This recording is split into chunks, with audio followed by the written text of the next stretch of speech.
E é em Marcos 9, no verso 14 que eu quero ler. Diz assim: quando eles, depois da transfiguração, quando eles se aproximaram dos discípulos descendo lá do alto monte, viram numerosa multidão ao redor, aquela muvuca, e viram que os escribas discutiam com os discípulos que tinham ficado lá embaixo no sopé da montanha. E logo toda a multidão, ao ver Jesus, tomada de surpresa, de susto, correu para ele e o saudava intensamente. Então ele foi direto andando na direção dos escribas, parou diante deles e os interpelou. Os escribas, os doutores das Escrituras: o que é que vocês estão discutindo com os meus discípulos? Qual é a discussão da religião com os meus discípulos? Por que que vocês aproveitam a minha ausência para criar uma tentativa de constrangimento, de demovimento deles, da fé que eles vêm aprendendo? O que é isso? Por quê? Qual é o tema? Fala comigo. Vem aqui, conversa comigo. E então no meio da multidão, respondeu: mestre, eu trouxe o meu filho até aqui, porque ele é possesso de um espírito mudo. E este, onde quer que o apanhe, o espírito mudo, onde quer que o apanhe, lança-o por terra. E ele espuma, rilha os dentes e vai morrendo, definhando, secando, como ele está. Eu roguei aos teus discípulos que o expelissem do meu filho e eles não puderam. Então Jesus lhes disse: ó geração incrédula, até quando estarei convosco? Até quando vos sofrerei? Trazei-me a criança, o jovem. E trouxeram-lhe. Quando o jovem, viu a Jesus, o espírito imediatamente o agitou com violência e, caindo ele por terra, revolvia-se espumando. Perguntou Jesus ao pai do menino: desde quando isso vem acontecendo? Desde quando isto vem acontecendo? Há quanto tempo isto lhe sucede? Então disse o pai do menino: desde a infância isso vem acontecendo com ele. Ele nunca viveu de outro modo, a não ser com esta opressão. E muitas vezes esse espírito o tem lançado no fogo, ou então na água, com a intenção de o matar. Mas se tu podes fazer alguma coisa em favor dele, tem compaixão de nós, por favor, e ajuda-nos. Ao que Jesus respondeu: se podes, tudo é possível ao que crê. Imediatamente o pai do menino exclamou com lágrimas: eu creio, ajuda-me na minha falta de fé. Eu creio, ajuda-me na minha falta de fé. vendo Jesus que a multidão concorria, que ia virando um show, um espetáculo de observação, repreendeu o espírito imundo, dizendo-lhe: espírito mudo e surdo, eu te ordeno, sai deste jovem e nunca mais tornes a ele. E ele, o jovem, ou ele, o espírito, clamando, agitando muito, saiu, deixando o jovem como se estivesse morto, ao ponto de muitos dizerem: morreu, morreu, morreu. Mas Jesus, tomando o jovem pela mão, o ergueu e ele se levantou. Quando entraram em casa, os seus discípulos lhe perguntaram em particular: por que não podemos nós expulsar aquele demônio? Jesus lhes respondeu: é que esta casta não pode sair senão por meio de oração. De oração. É interessante como o texto todo gira em torno do crer, em torno da fé.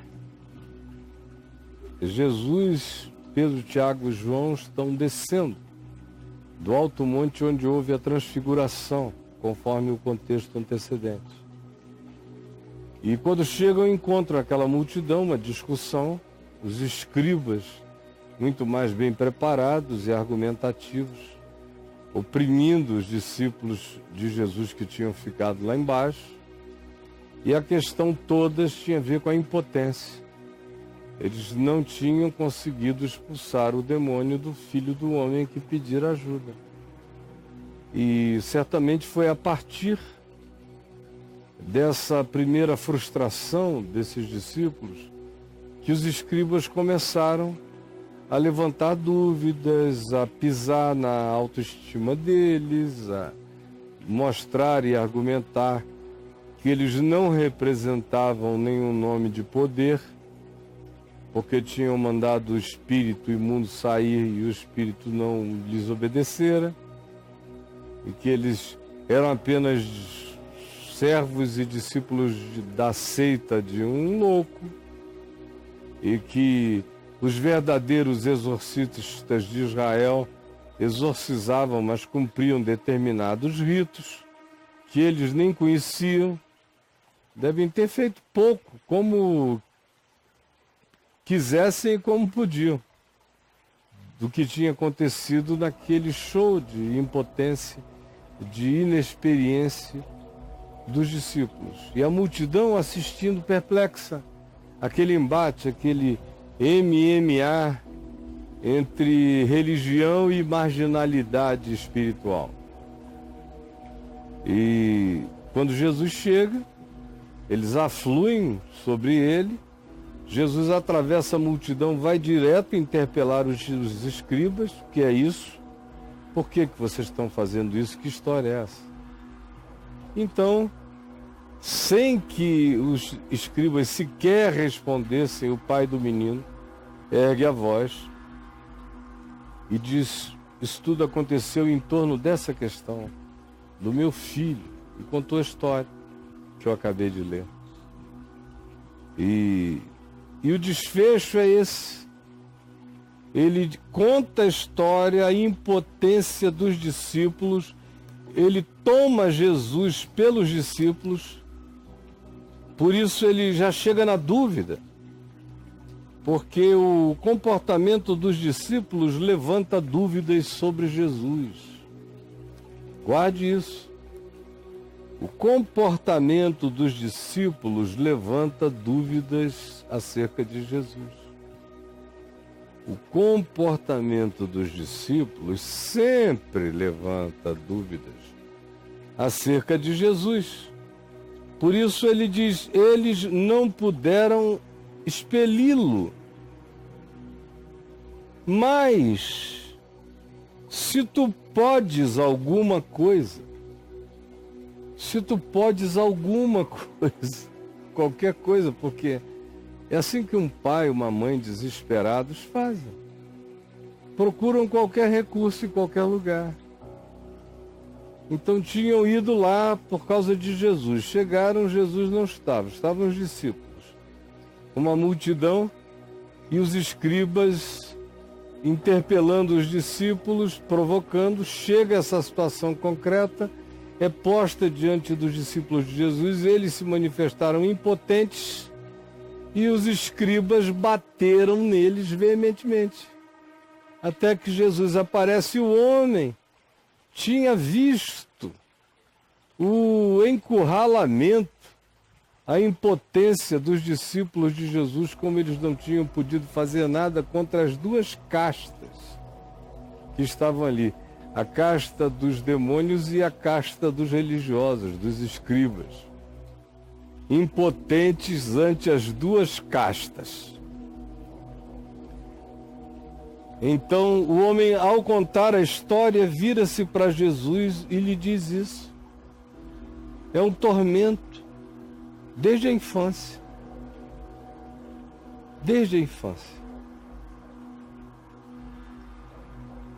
E ele por muitas vezes quase morreu. E o estado dele é de definhamento, enfraquecimento, ele vai morrer. Mas se tu podes alguma coisa, tem compaixão de nós e ajuda-nos. Porque a impotência, a fragilidade, a dúvida e o acuamento dos discípulos levantou sérias dúvidas acerca de Jesus para esse paizinho frustrado de coração. Ele levou o garoto lá por causa de Jesus originalmente. Jesus não estava, o que sobrou? Sobrou a igreja, sobraram os discípulos. E os discípulos sem conhecimento, sem experiência, sem fé, sem conhecimento espiritual, lutando aquela luta na carne e no sangue, provavelmente querendo se mostrar para os escribas, muito mais preocupados em não serem um fracasso diante do olhar observador dos escribas da religião judaica, dos doutores da religião judaica, dos mestres, do que propriamente libertar o menino da sua agonia e libertar aquele pai daquela aflição. É quando as coisas reais do mundo espiritual ficam de lado diante das lutas, das preocupações, dos embates, das guerras, das distrações da raiva, do ódio, da competição e da disputa no ambiente dos acontecimentos, que distrai o foco da vida, da fé, leva a gente na direção errada e a gente acha que dá para combater o mal distraído em relação a ele. A gente acha que dá para vencer o mal pensando de maneira maligna em como vencer o outro que comigo compete. É quando a gente acha que pode vencer o mal por fórmula, por autoridade delegada. É quando a gente acha que pode vencer o mal estando com a mente totalmente sequestrada por outro tema, por outro assunto, por outro interesse, por outra disputa. Aí não dá para vencer o mal com o mal. Não dá para expulsar demônios pensando em que se quer expulsar o demônio por causa da nossa própria reputação. Especialmente se se trata de gente séria, não de cordeiros em pele de ovelha, mas em ovelhas em peles de ovelhas, cujo poder está em que ela não se distraia de ser ovelha. Eis que eu vos envio como cordeiros para o meio dos lobos. O princípio é esse.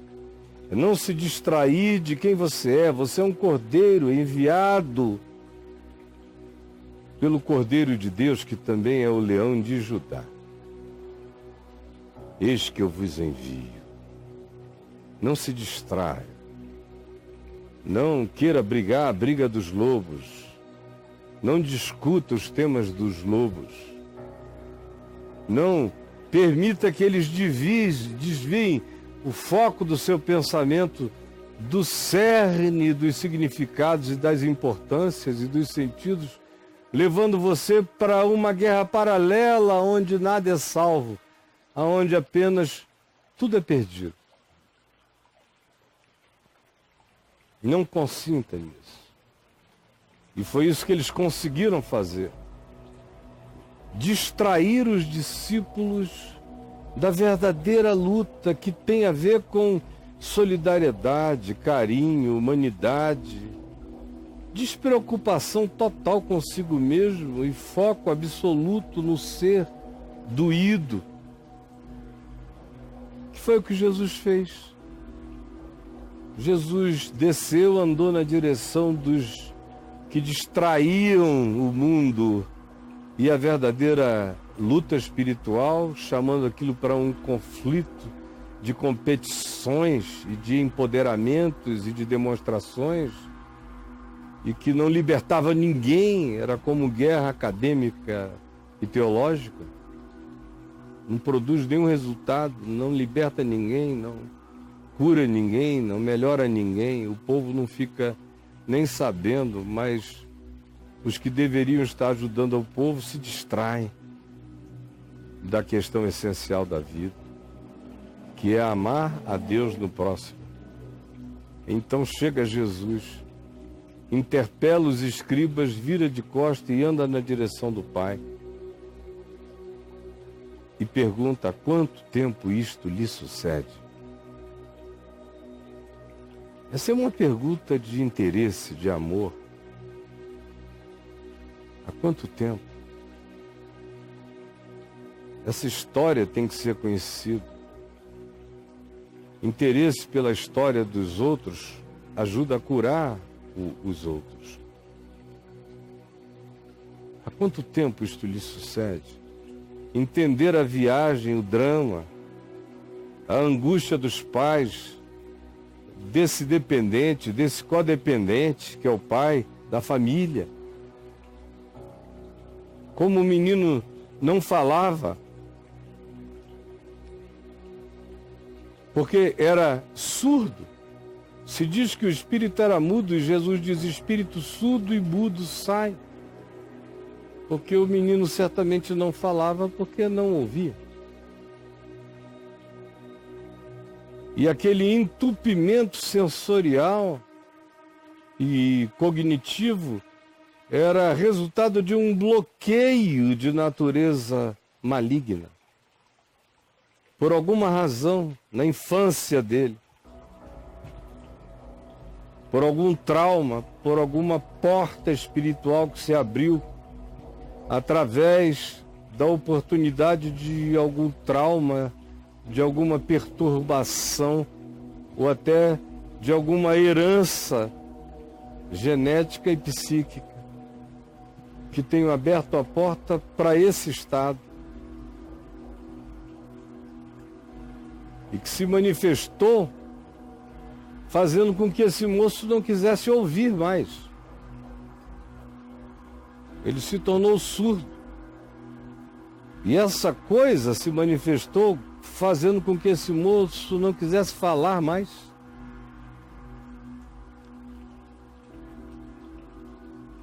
Aquilo que ele não ouve, ele não fala.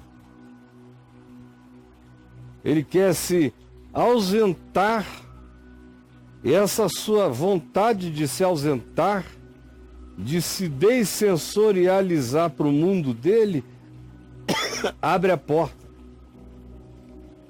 para esse espírito maligno se assenhorear da mente dele, pela entrega que ele fez dos sentidos dele ao nada. E aí o oportunista espiritual se instala. Há quanto tempo isto lhe sucede? Perguntou Jesus. Quanto tempo?